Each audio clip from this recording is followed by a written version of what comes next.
How are you speaking about yourself in front of your kids? Oh, wow. Because that's how your kid is going to actually think of themselves, because they know they're a product of you. Whether they're adopted or whether they are actually physically yours, there is no way that they're going to look at themselves any differently.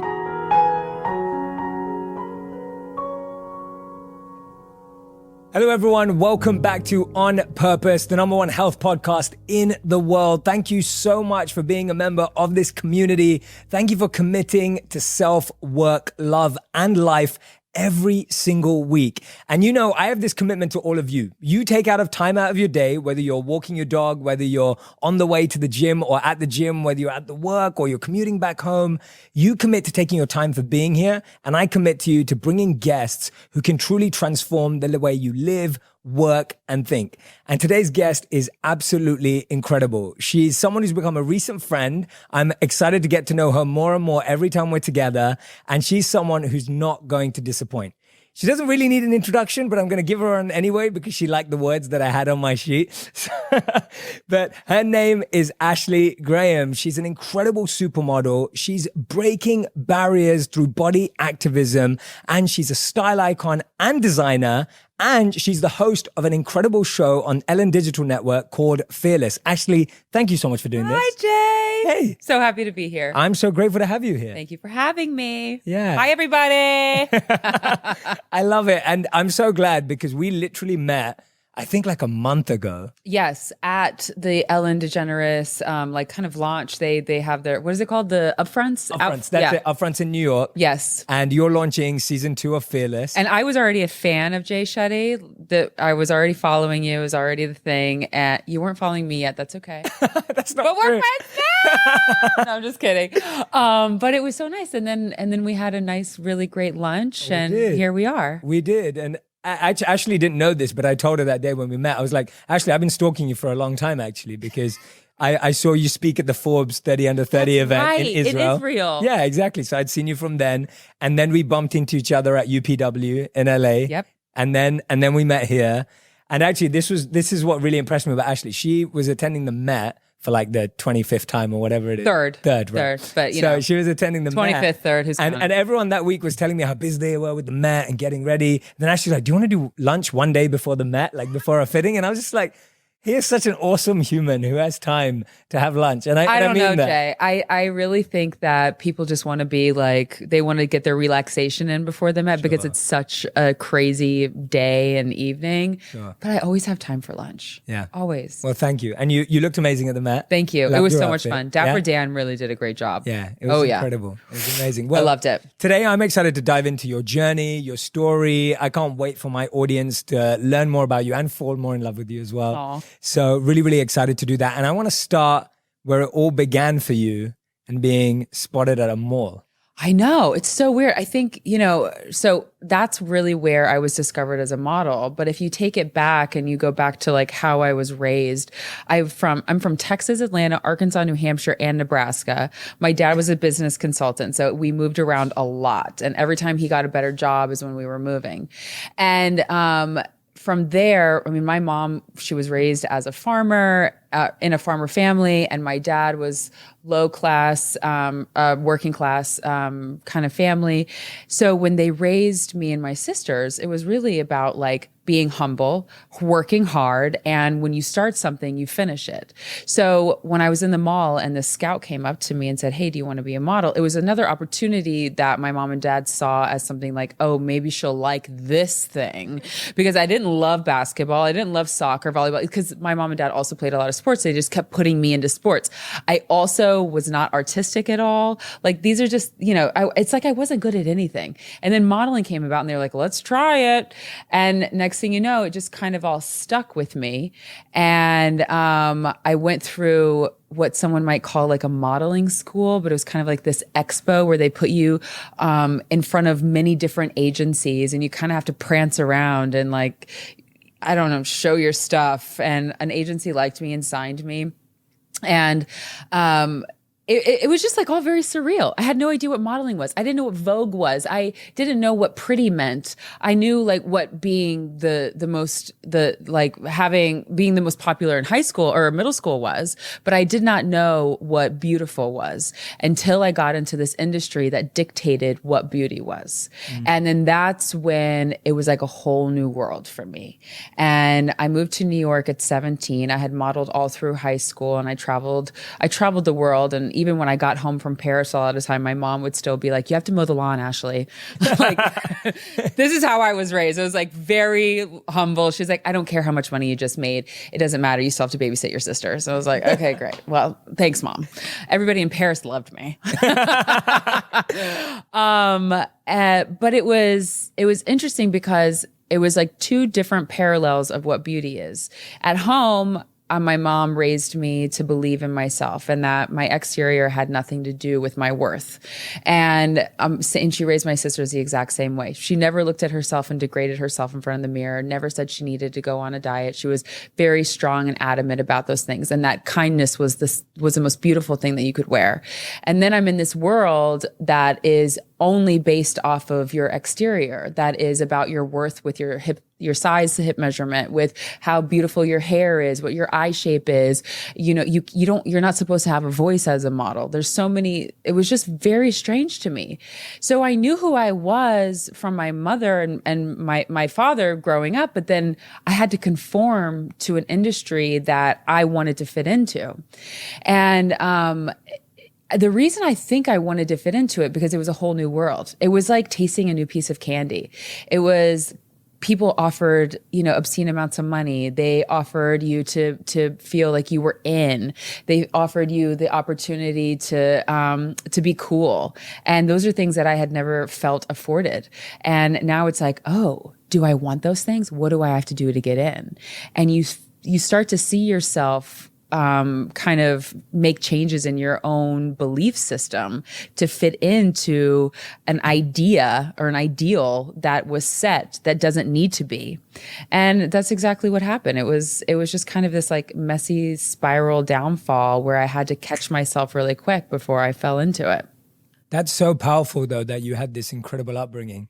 Like, Thank God I did. Yeah, like your relationship with your mother and just how she spoke to you about beauty and your family. And I think that that's so unique and rare today as well, because I know a lot of people who'd actually say, because of the way I was raised, that's where a lot of my insecurities come from. I know, because as opposed to their strengths. I talk to a lot of moms and I always tell them, like, how are you speaking about yourself in front of your kids? Oh, wow. Because that's how your kid is going to actually think of themselves, because they know they're a product of you. Yes. Whether they're adopted or whether they are actually physically yours, there is no way that they're going to look at themselves any differently. And I've seen it in all spectrums with mothers that have never said anything bad to their parent or to their kid, but have talked very badly about themselves, and you see the product of the child. And, and I've met people who their parents have talked really poorly to them, and they're some of the most confident people. So, yeah, it can go either way. It really can. It can go either way. But how did you, tell me this, because I think you're someone who at such a young age went through so many huge transformations, so many huge transitions. Yes. Right? It can't be easy being spotted, traveling all over the world, making all this money, being signed, all of this at such a young age, being brought into this huge industry which already has expectations. How did you start watching yourself catch yourself? Like, how were you able to notice when things were going too far? Because I think a lot of people miss that when they start working for a new company and they start fitting in, or they join a particular business school or university and they start fitting in, or whatever it may be. For you, you did it in the most extreme sense. So I'd love to know. Of course. So just being thrown into an industry that, like you said, it's the money, it's the travel, it's the experience. And then it's also about staying in that kind of like it mode. Yes. And the thing about being a curvy model is that at that time you only were in basically one category, and that was catalog. So I didn't have to be like an it girl on the runway that had to like keep my hair in like a buzz cut and like platinum and then like have it long for next season just to like feel different. Like I just had to make sure that I was doing all the things that the industry expected of me, and whether that was talking how they talk, or losing the weight that they wanted me to lose, or dressing the way way or whatever it was.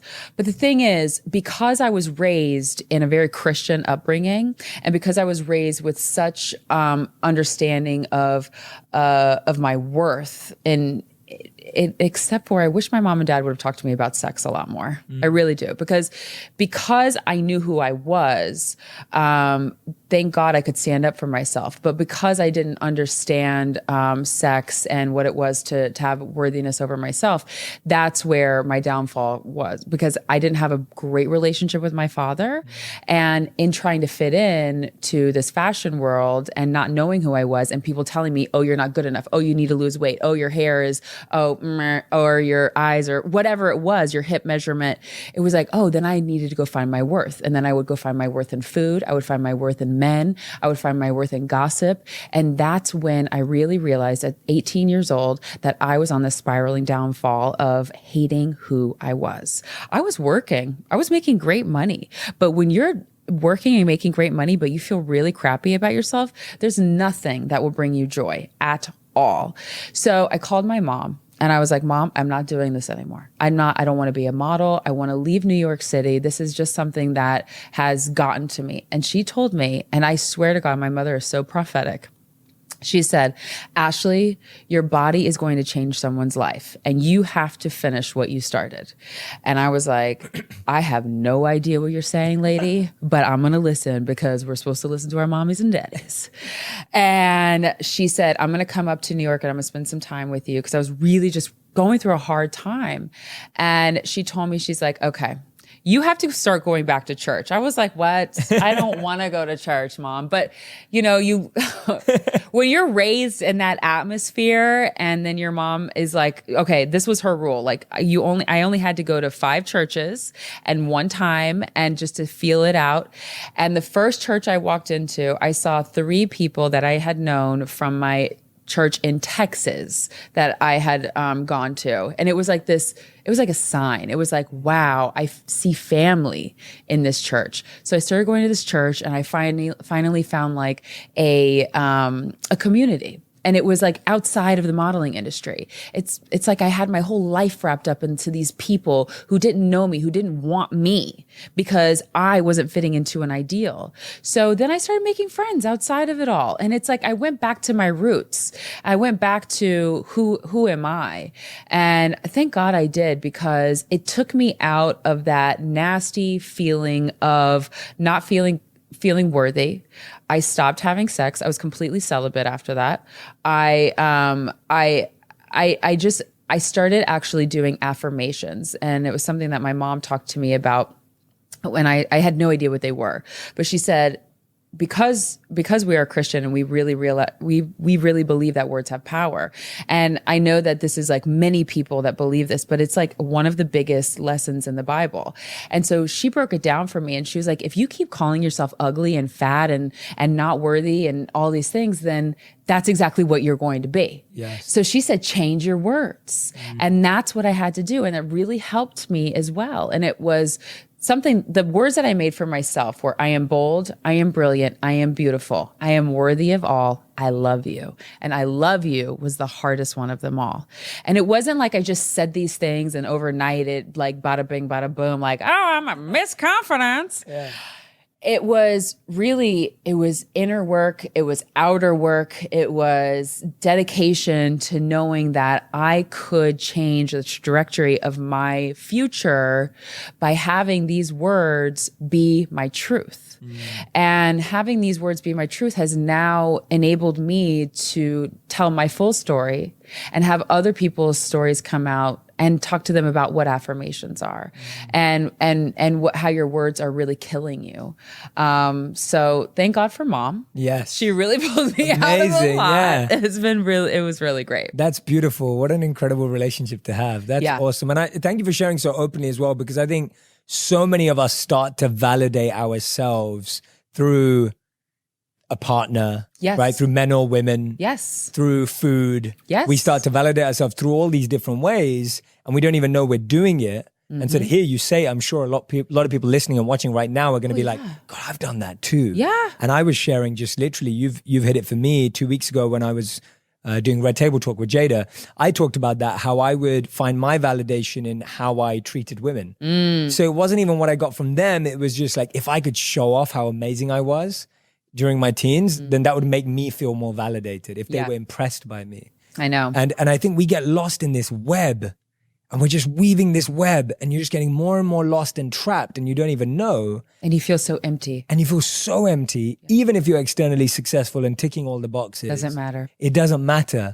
And the fact that you broke through it, because I do feel that, and I said this to you when we met, you've literally shifted an industry. Like you have changed the industry from the way I view it and from the way I experience it and from the way so many other people experience it now. And Thank you. And I mean that.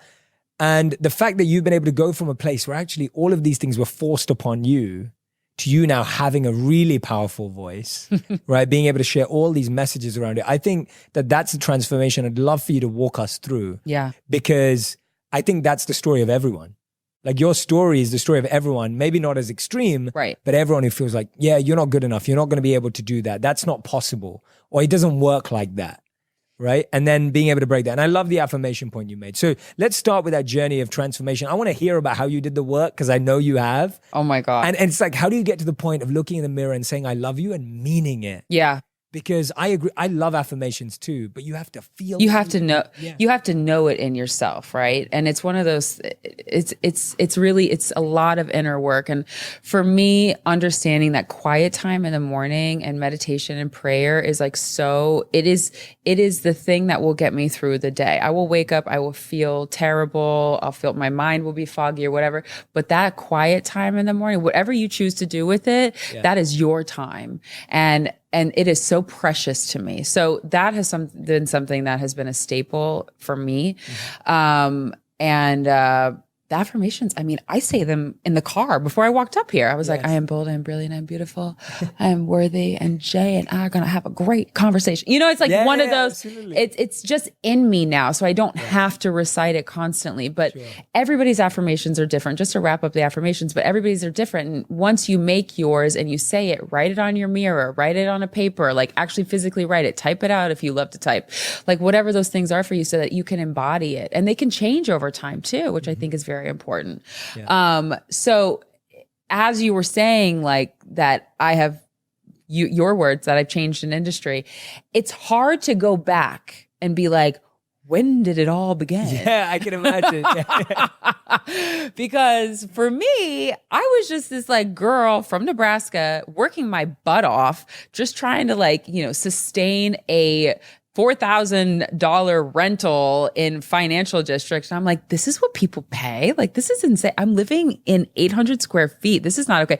This is why I moved to Brooklyn. Smart. Right. Yeah. But it was always such a heavy workload. And I always felt like I was swimming upstream.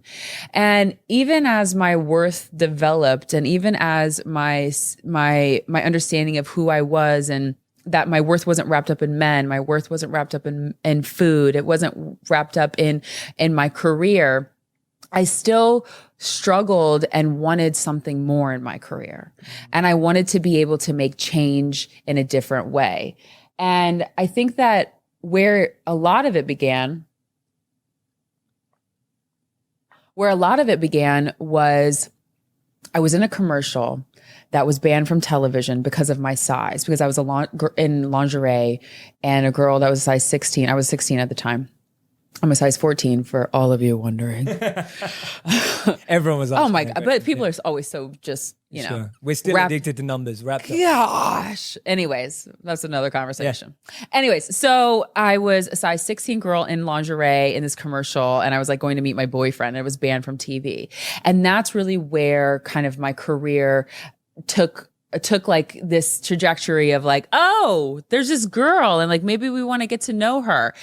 And that is when I realized, okay, I have a voice. How do I use it? Oh, social media. Okay. So I'm going to use social media to just tell my truth. I don't know what's going to happen, but it wasn't just me that wanted this change. It was so many people in the industry that were like, we aren't just plus size, we're women. Like we want to have clothes that fit us. This isn't just about skinny women being able to be dressed in cool clothes. This is about every woman being able to dress and be in cool clothes.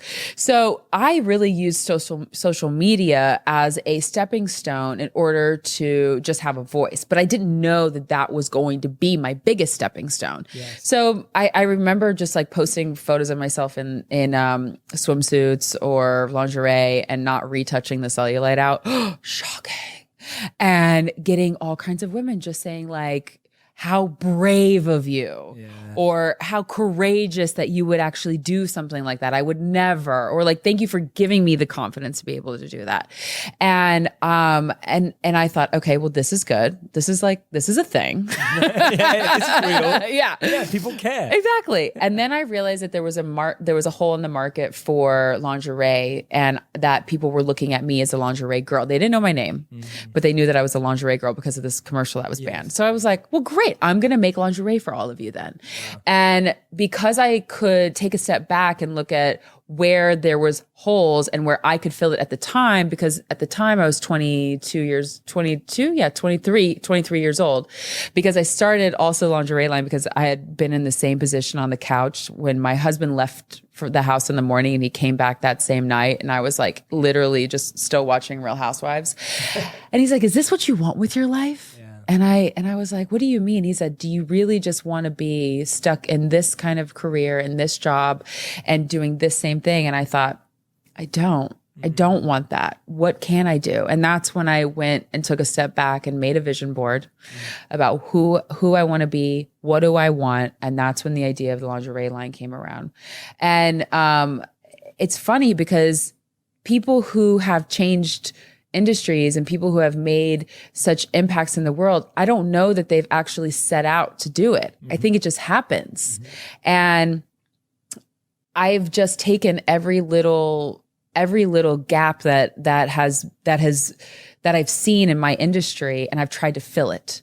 Because if I'm filling it with my voice, then I know that I'm filling it with a voice that is like so many other people who just want to be included, who want to have inclusivity, who don't want to be called different because we are the norm.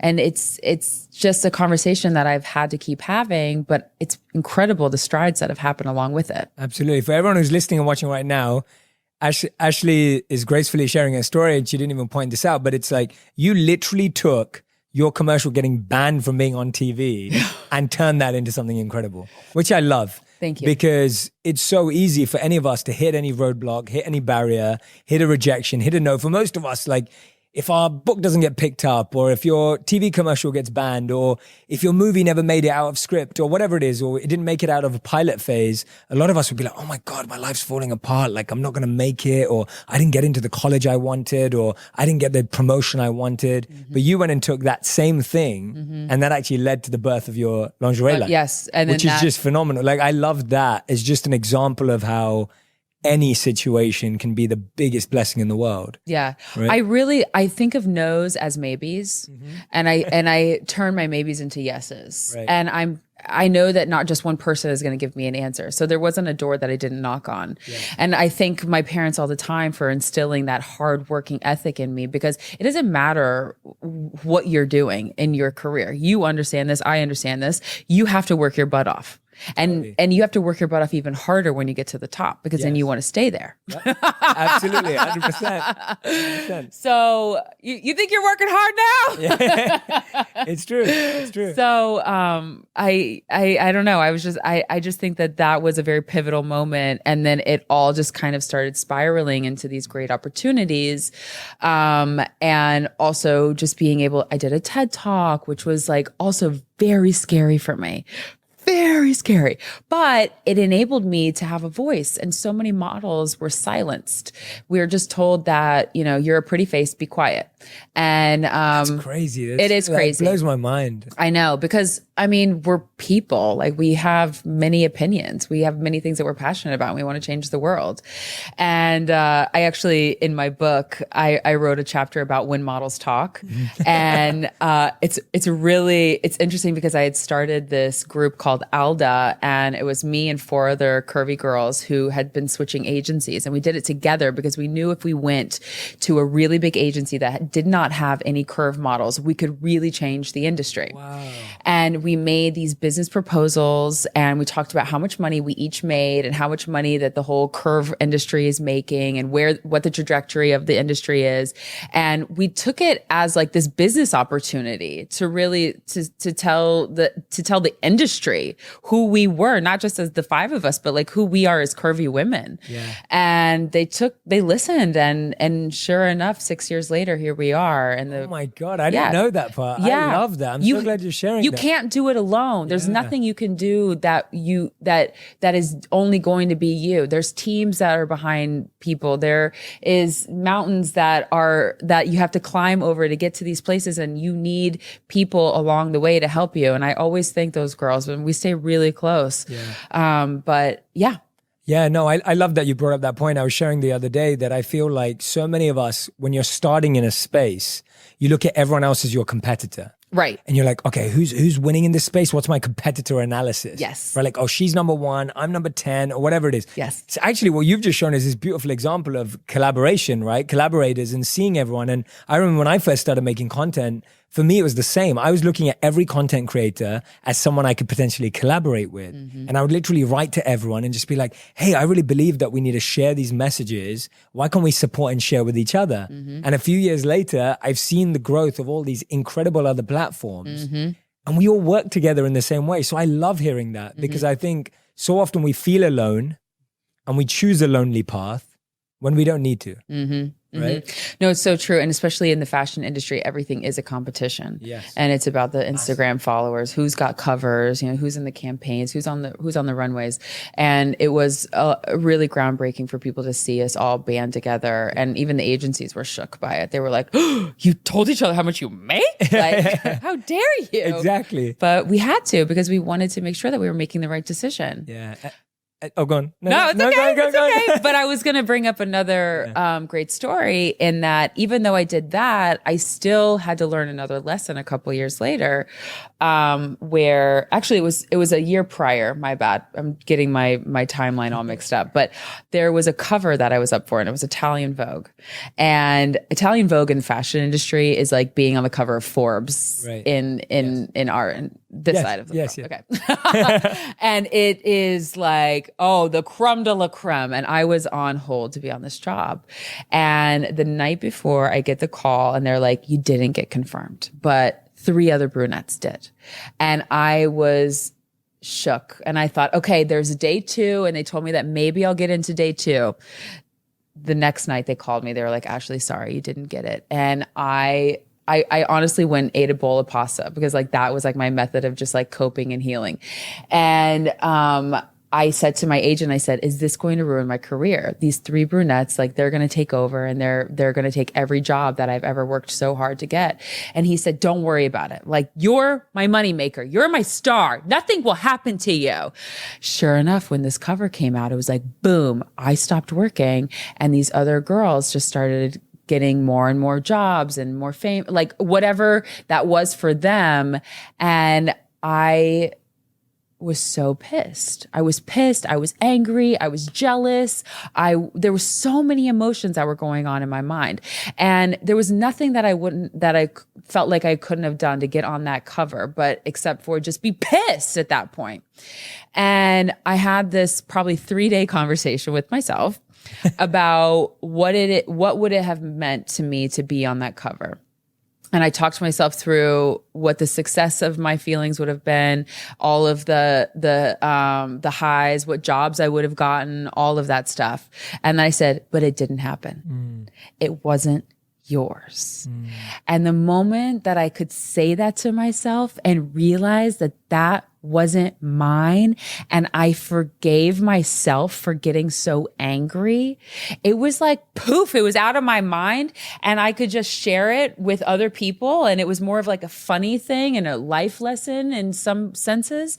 And and now I can even talk about it today because it was something that had me so shooken up, but now I didn't need that cover. I didn't need that cover to get to the next stage because God works in mysterious ways where he gives you exactly what you can have or what you can handle in that moment.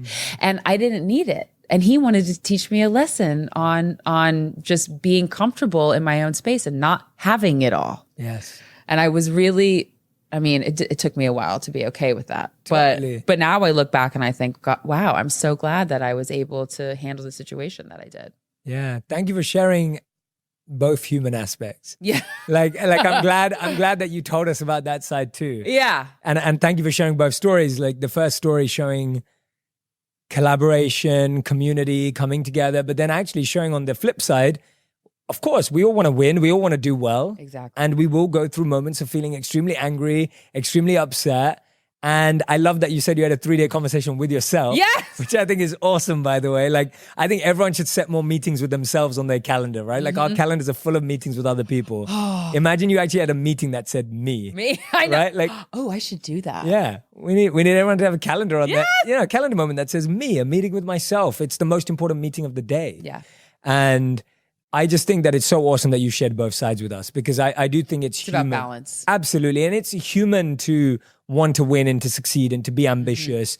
How were you able from that point on then to proof it's all disappeared? You're not feeling that envy and that pain anymore, but to pave a new path for yourself and to notice, as you said in your words, God's plan of paving a new path and a new lesson for yourself. How were you then able to open up to that opportunity?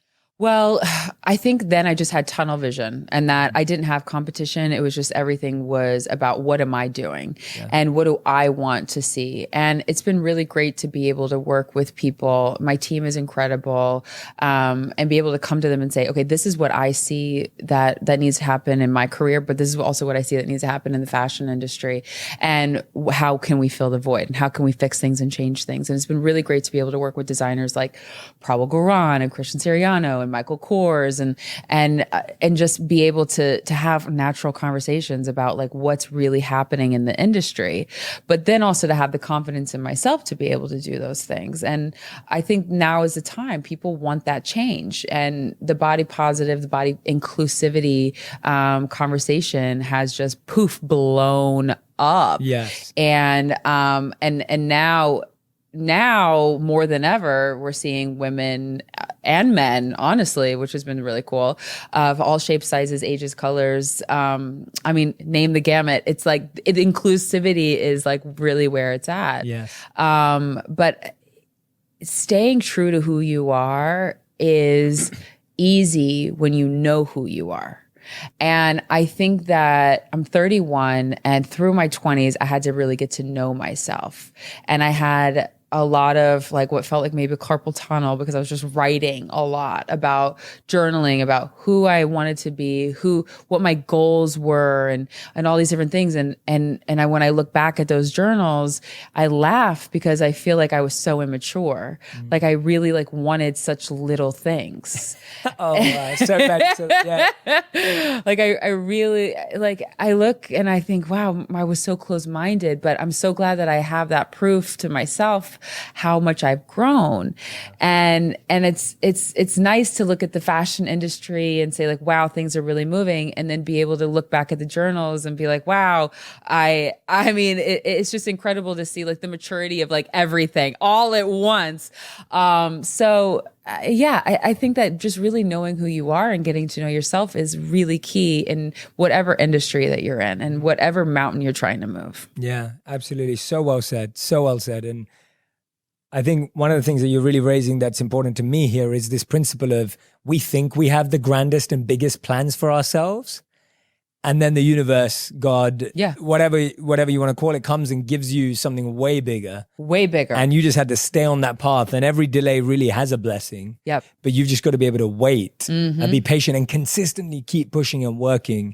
And I think so many people just get off the path before you're actually revealed that, hey, wait a minute, like your ideas were good, but they were much smaller and there's better things in store. You have to believe in yourself. Yeah, you have to believe it. No, I love that. And you're so right. If you don't know who you are, you can't keep hold of that. And you've had your fair share of the negative comments too. Like when you posted your when you started to post more transparent, authentic images of yourself. And I love how you have this thing called teachable moments for your haters. And I want you to tell our audience about it, because I think so many of us, like, you don't have to be a supermodel or an influencer or a creator to be worried about trolls and negative comments. Everyone gets them. Yeah. Whether you get 1 or you get 1,000 or you get 100,000, yeah. we all get them. So tell us about this teachable moments. I love it. So for me, I think the natural human reaction would be like just to have anger back. And what good would that do? It's not going to do anything for me or for the person receiving it. So I always like to think of it as like you said, like you quoted me already, a teachable moment, because not everybody understands where you're coming from. Not everybody understands why you're posting a photo that you are or whatever. So if somebody wants to write something very ignorant, like stop making fat look cool, you're going to kill somebody, then I can write a message back saying that, well, first of all, fat is necessary for a body, like in order to live.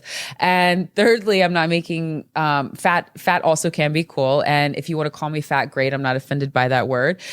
And just having this like conversation and like break down what that person actually said, because a lot of times that person behind the keyboard is already so broken. We know this. Yeah. But I also like to have these teachable moments like that for the younger generation that's watching, because I want them to know you can stand up for yourself and you can do it in a polite way. Yes. You don't have to say, something negative and ugly back. You can say, oh, thank you so much for, identifying the fact that my cellulite is out today. Thank you so much. And it's just like, who cares? Yeah. But that's also, in this generation of Instagram, I'm so glad I wasn't raised in so young in that world, because there's so much wrapped up in a double tap. There's so much wrapped up in a comment. There's so much wrapped up in the followers. And I don't care how many likes I get. Like that to me doesn't ever bother me. I just always want to make sure that I'm replying to some of my DMs and my comments to make people know that like, hey, I see you. Yes. Like that's all that matters. And if they see that I have, quote, clapped back in a teachable way, then so be it, because I think that that's how we should be clapping back. Yeah, absolutely. And I think you do that in an awesome way. Tell me how. Wait, what are negative comments that you get? Negative comments? Yeah, because you're not showing your cellulite. Okay, no. I'll tell you one of the first ones I got, which I'll never forget because it was genius. I thought it was hilarious. So it said like, I bet he has a wind blowing machine for his hair to fly like that in the videos. Oh my God. So like someone literally accused me of like, and I was like, wow, that's such a good idea. But I was just outside. That was like one of the first videos I made.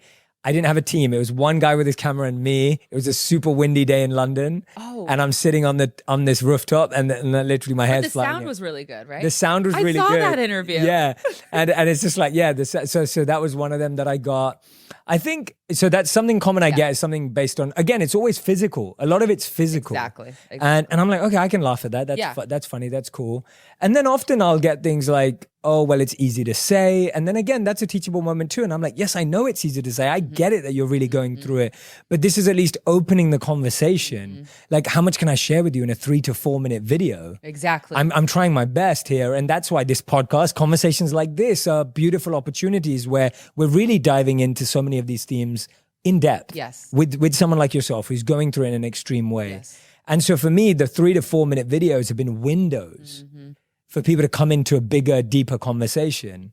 And so I'm open about the fact that I can't answer everyone's problems in 4 minutes. And I'm not trying to either. Right. I'm just trying to start a conversation. And that's what my videos were about. It's how do we start a conversation about these themes? I believed, when I started making content, I believed that people are having these conversations offline in their personal circles or on their own, but no one was having them online. Right. And so I was like, how can we urge and encourage more people to feel comfortable and confident to have them? Yeah. So yeah, I get those. So hey haters. Hey haters. Yeah, hey haters. Teachable moments. I love it.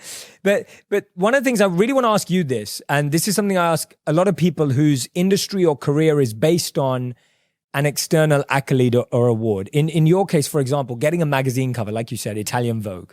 Getting a magazine cover is a big deal, right? For a model, it's huge. I mean, that's kind of proving like progress in one sense.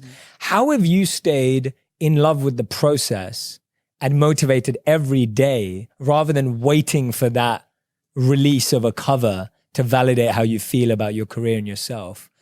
Because I think everyone today has this, balance between like process and result. And I'm asking that to a lot of people at the moment. I just think yours would be an incredible answer to have, because your career is based around an external validation in one sense. So the question is about like, how do I, oh wait, what were you going to say? Yeah, no, I can explain it but you can repeat it. No, but it's about like the process of getting to that cover and like, then getting it or not. When I meet you, and of course I'm meeting you at a time when you have made shifts, you are very successful, etc. But still, I see you as someone who's happy. I see you as someone who's content. I see you as someone who's excited and bubbly. And, I see all these good qualities in you. And I'm guessing that you don't live for the cover.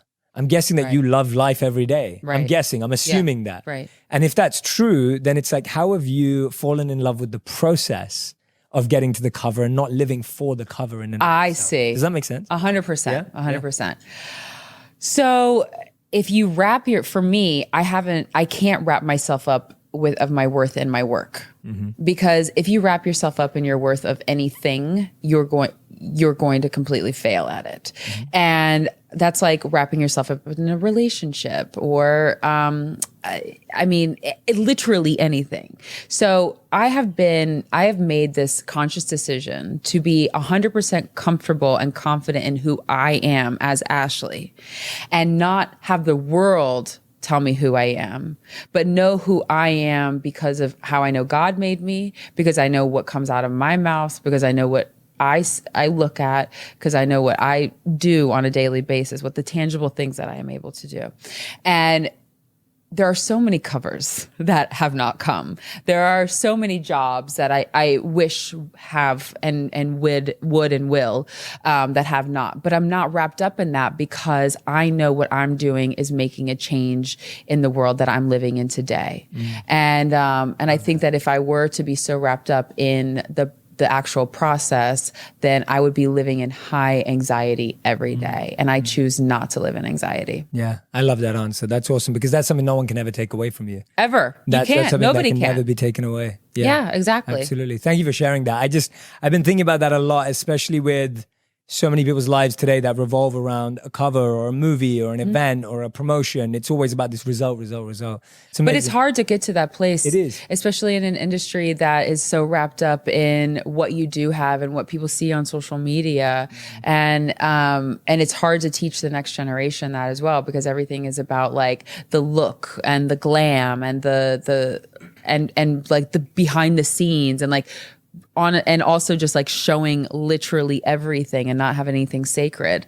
And, none of that bothers me. None of that affects me, because I know who I am and I know what my mission is. And I think it's important. Absolutely. I love how that message keeps coming back through everything you say, which just shows how crystal clear it is. It's awesome. You mentioned there, and we spoke about this at lunch, about your relationship. Yes. You've been married for 9 years? 9 years in August. 9 years, which is amazing. Congratulations. Thank you. That's awesome. I love that. I've been married every year is a journey. Absolutely. You have 3? I've been married for 3, together with my wife for 6. Okay, so, got it. Yeah, we've been married for 3. Did it feel different after you got married? It did. It felt better. I actually loved getting married. It was amazing. Aww. Like, I think it was one of the best decisions I ever made. And I was always like, I always say this to everyone. I'm like, I upgraded totally. Like, my wife's awesome. And that's a good feeling too. Like, you did better than you could have. She's beautiful. I can't wait to meet her. She's awesome. She's just great energy. She's lovely to be around, and she's just a wonderful soul. So, and I can't wait to meet your husband too. Yeah, we'll do double date. But I was going to ask this, because my audience loves relationship advice, loves learning about love, loves learning about understanding yourself in a relationship with another partner. Yeah. I'd love to hear some of the most incredible lessons you've learned in your 9 years of marriage. Yes. From your partner and from that partnership. Well, something that I've realized with Justin is that consistency is key. And the more consistent you are with your partner, the more trust you're going to build with them. And I think that also putting them first, because when you're in a relationship, it's not about you anymore. It's about that other person. And that's something that, I got married at 22, and I had to learn that lesson, because at 22, you're kind of selfish. Yep. And Justin is so patient. Oh my, I never knew patience until I met Justin. Wow. Like, it is he is the definition of patience. That's awesome. So I really had to understand what it was to put Justin before myself. And I think that the more I put him in front of me, the more love and vice versa, the more that he puts me in front of him, our love has really grown. And then we've just been consistent with that. Wow. Consistency. It's Yeah. a Which is big so thing. underrated. It's so but the reason I even like started to fall in love with Justin is because he was consistent. He was the only guy that I had ever dated that was actually consistent with putting what he said into action and his actions and his words, and how he was consistently calling me and dating me and relating to me. Like, he is such a consistent man that's really truly what I fell in love with. What a beautiful quality to look out for. And that's for anyone who's listening or watching right now, you'll never find that in a clickbait article. Just so you know that, like, consistency, it's such a great value to look for. And we all know that you'll only be happy in life if what you think, say, and do are aligned. Yep. And you'll only feel peace. And similarly with your partner, if you're with someone who thinks, says, and does, and that's aligned for them too. That's brilliant. That's such a great, unique. I've never heard that. I've never heard anyone say that. Yeah, that's awesome. No, I just think that we struggle today to think about what we want in someone. Again, like what you said, if you don't know who you are, similarly, what we want is based on the movies we watch. What we want is based on the music videos. What we want is based on what our parents had or didn't have. Right. So many of our Filling that beliefs around relationships Totally. are filling that void. I wrote down a list of things that I wanted in a man. And I was like, and it was like my top 10. I wrote it down. I folded it up, put it in a box, and then like poof, a year later I got it. No way. It's so weird. Write it down. It's a real thing. Okay. But I didn't write down consistency. He just came with that. Oh, okay. Oh, wow. That was just a bonus. And then did you take this to all your dates? And were you like under the table? Like, Can you imagine? Like, no, thank God. My mom, when she was dating, she definitely had this guy share his list with her. And he had a list. He had a list. The woman he was looking He had a list, and he crossed out long hair and put loyal instead. Oh.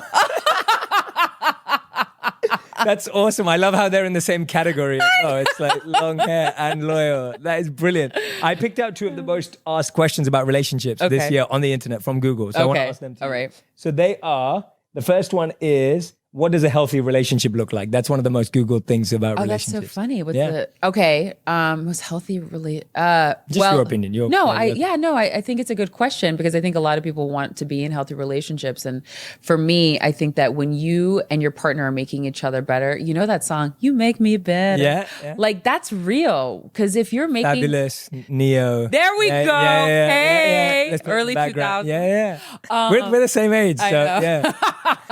But I think that when you're making each other better and you can put each other first, and then at the end of it, you can both adore each other, like, that to me is a perfect relationship, because you've, in a sense, got it all. Yeah. I love that. Great answer. And we'll play that song some more as well. Yes. You make me better. Yeah. And you got to grind a little bit, like, grind on your partner. Wait, I'm just thinking of Fabulous and Neo grinding each other. No. I mean, you never know. Maybe, yeah. Sorry, Fabulous and Neo. I don't know either of you, but not putting that on you. The second most Googled question was, how can you build trust in a relationship? Consistency. Okay, yeah. Oh my gosh. I mean, I think trust in a relationship is something that that is built over time, but that, you know, you talked about how, like, your actions, your words, and what was it? Your thoughts all have to line up. But what I've always understood is that if your actions will always speak louder than your words. And you can say that you want to do something and not actually do it. So if you're doing what you're saying and you're saying consistent with that, then you're definitely going to build trust. 100%. Like, that's it. Like, my husband and I trust each other so incredibly that it's like, sometimes we don't see each other for a couple weeks, and it's, you know, we do a quick check-in text message every day because that's a rule of ours. But that's it. Like, because we just trust each other. Yes, absolutely. Yeah, love is a verb, not a noun. Yes, that's right. You have to show it, and that's why I think so many people get lost, because you can have an abusive relationship where someone says, "I love you," because we think love is a noun. Been there, done that. You hear love, but you don't feel it, and then you can be in a relationship that's, you know, ownership. Like, it's not a partnership, it's ownership. Like, someone feels like they own you, but they say, "I love you." And again, but when you realize that love is a verb, you can then very quickly judge whether someone actually loves you or not.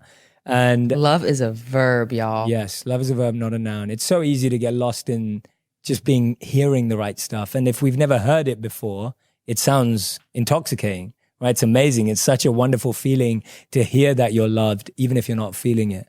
And I love that way that you're talking about how actions are louder than words ultimately as well. That's the same point being made there. I love that. And then the third question I had about that was, what's the best relationship advice you've ever received and who was it from? I know you probably say your mom. So no, it's not this time. Okay. No, I mean, sadly, my mom and dad's relationship only lasted 26 years. And I think she learned a lot. Wow. I learned a lot from her divorce as well. But my grandmother actually told me when I got married, she goes, Ashley, choose your battles. Not everything has to be a fight, and not everything should be a fight. So if you feel that this is a disagreement, don't make it into a battle. Just handle it right then and there. Yeah. And that's what I choose to do now. Justin and I don't even fight. It's like, and if we do, we're just like, this is what I think. No, this is what I think. Well, are we going to choose to disagree, or are we going to actually get down to the nitty gritty of it? Okay, great, done.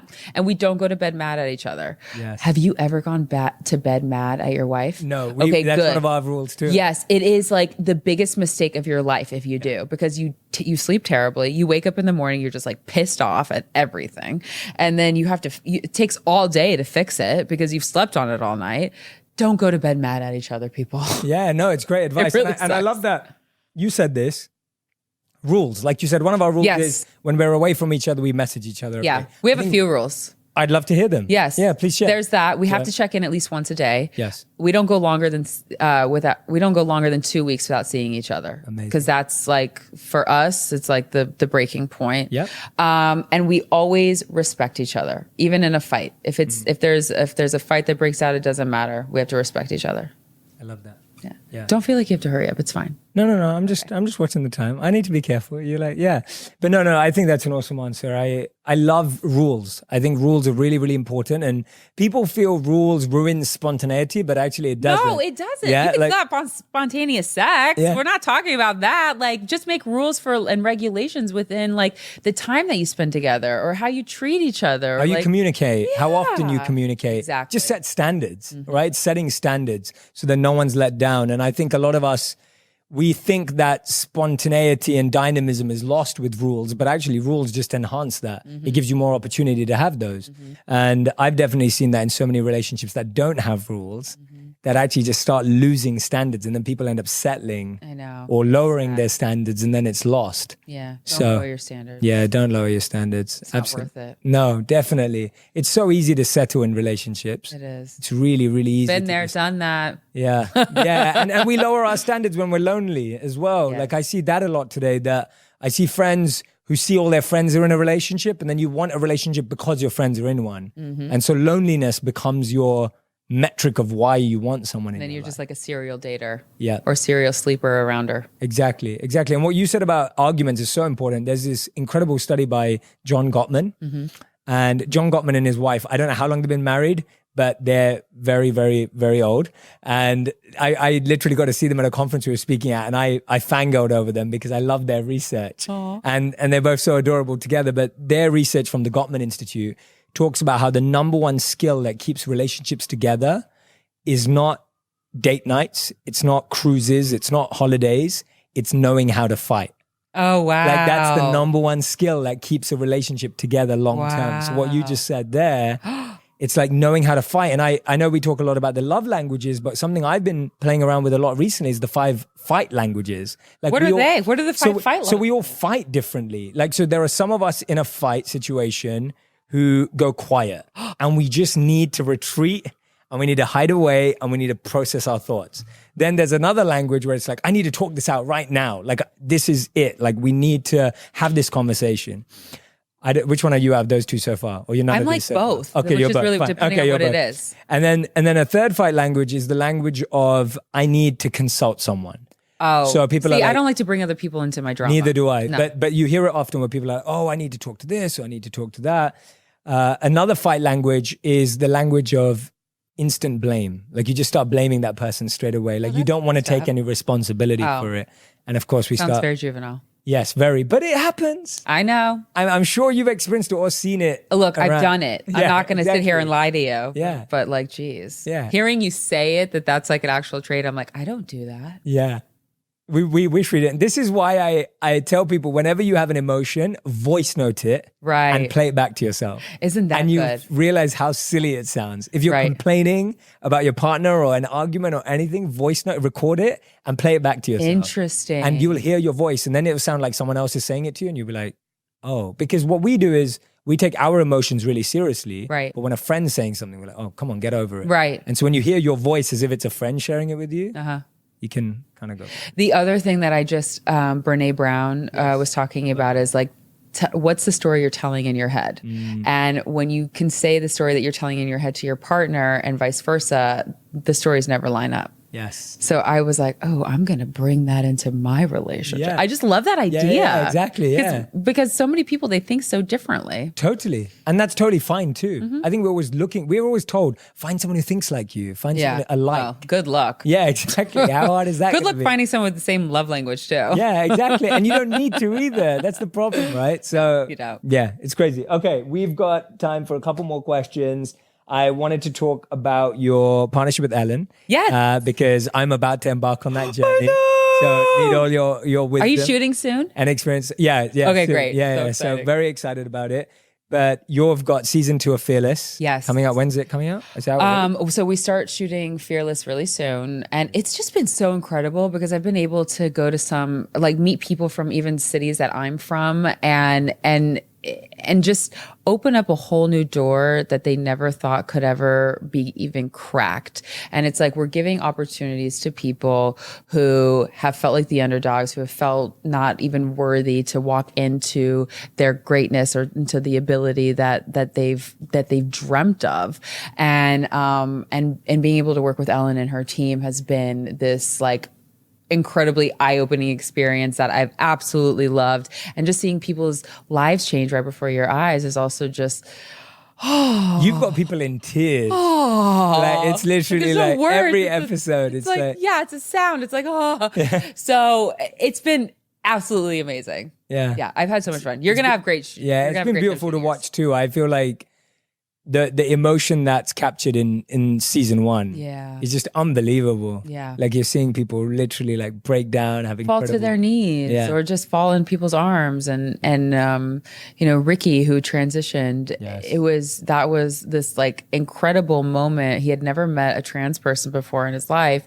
And then there's Laverne Cox. And here we are, giving him money for his operations. And it's just like, boom, boom, boom. It's heartbreaking to see that these opportunities had never been afforded to him, but it's also just so incredible to see that we were able to give him the space to be himself. Yeah. So, and everybody's story is just so different. That was the one that I kept hearing come back though. So I'm excited to shoot season 2. That's amazing. I want to go towards the end of our interview now, but I wanted to ask you a question about, you've seen and created so many shifts in the beauty industry. Mm-hmm.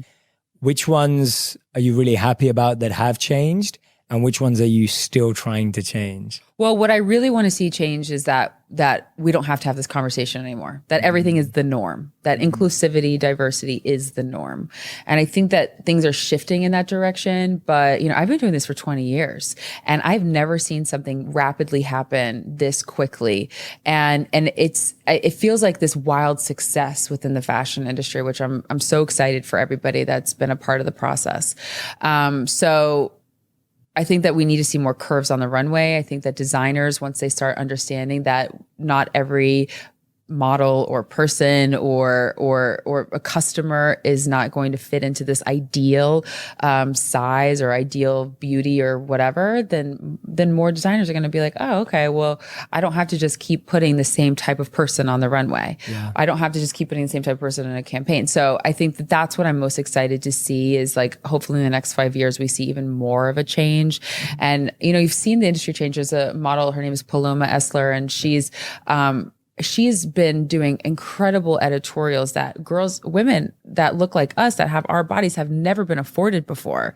And there's so many designers like the ones that I had said before, Christian, Prabal, Michael, that are just giving so many opportunities for curvy women to be able to dress themselves in cool, comfortable clothes. And so yes, there's a long way to go, but we have come so far, which is also so great. Yeah. And I love that you've been such a huge part of that. Thank you. And to be able to sit here and have this conversation with you. I think we should celebrate that, because it's going to take, I hope that this interview is going to inspire more people in whatever space you're in, whatever industry you're in, big or small. Like, it doesn't matter about the scale, but it's about starting to have a voice, starting to make that shift, starting to stand up for what you believe in, stand up, what's important. Use your voice. Yeah. And that's in any industry. Absolutely. Awesome. So we end every interview with a final 5, which is a rapid fire, quick fire round. We do it in Pretty Big Deal too. You do.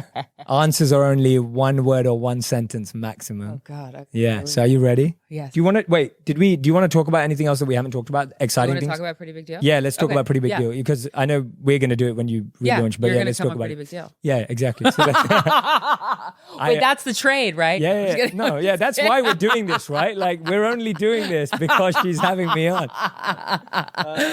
No, I'm excited. But, Season 2, Pretty Big Deal. When we had our lunch and you were explaining your process of how you shoot your podcast, I was like, Eureka, I've got new ideas.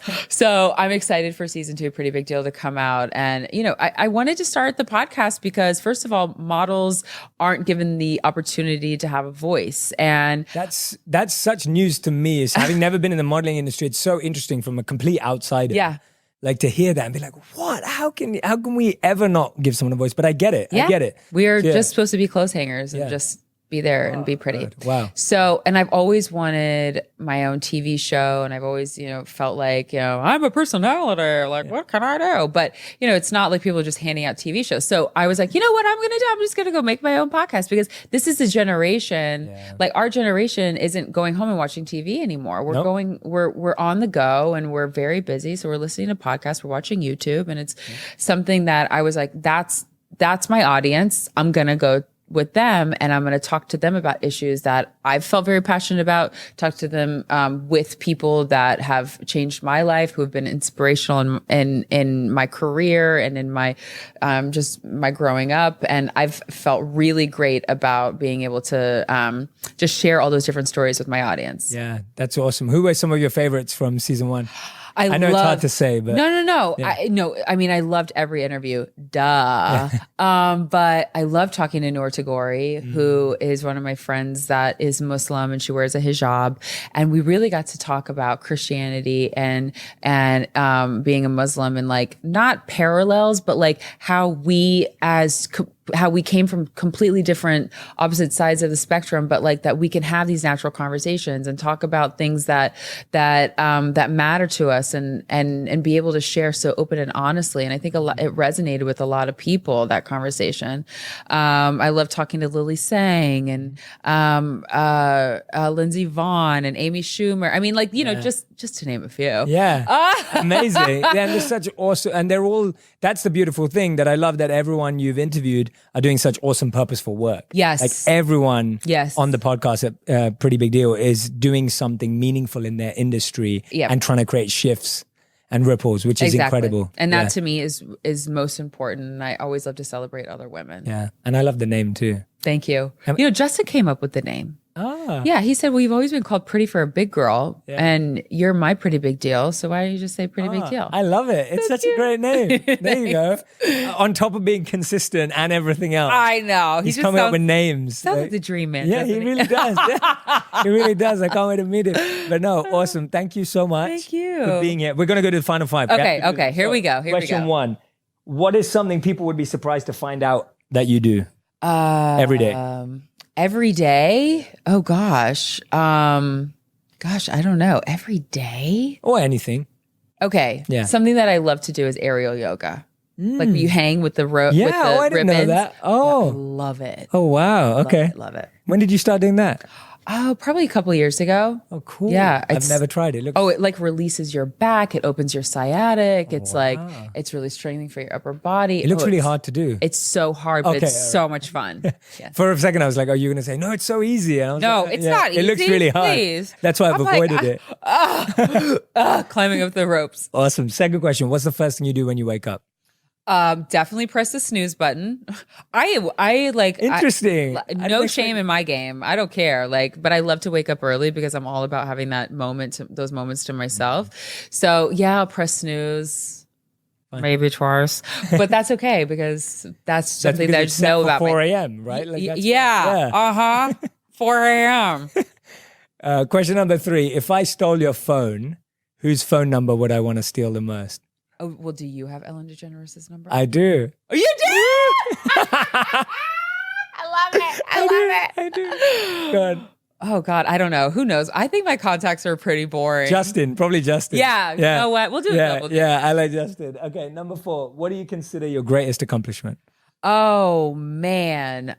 I always am so humbled when people come up to me and say, like, you gave me the opportunity to tell my story, to speak my truth, to get into a swimming suit for the first time. It was just like those stories that they say because I told my story. I'm like, are you serious? Like, it still shocks me to my core that's something that has changed someone else's life. And to me, greatest accomplishment. It doesn't matter what covers, doesn't matter what, anything else, no awards, nothing. Like, it is those people.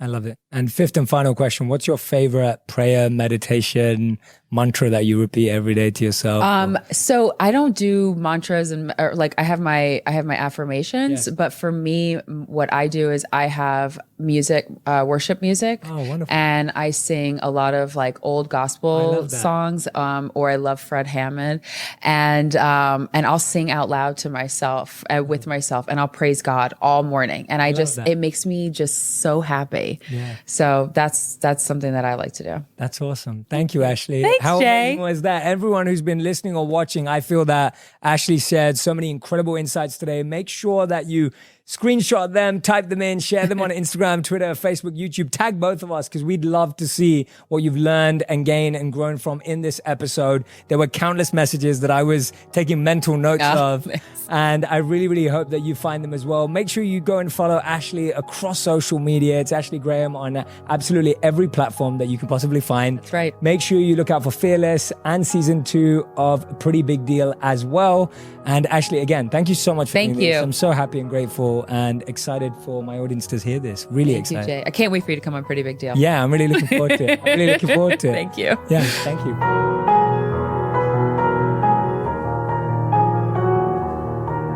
Thank you so much for listening through to the end of that episode. I hope you're going to share this all across social media. Let people know that you're subscribed to On Purpose. Let me know. Post it. Tell me what a difference it's making in your life. I would love to see your thoughts. I can't wait for this incredibly conscious community we're creating of purposeful people. You're now a part of the tribe, a part of the squad.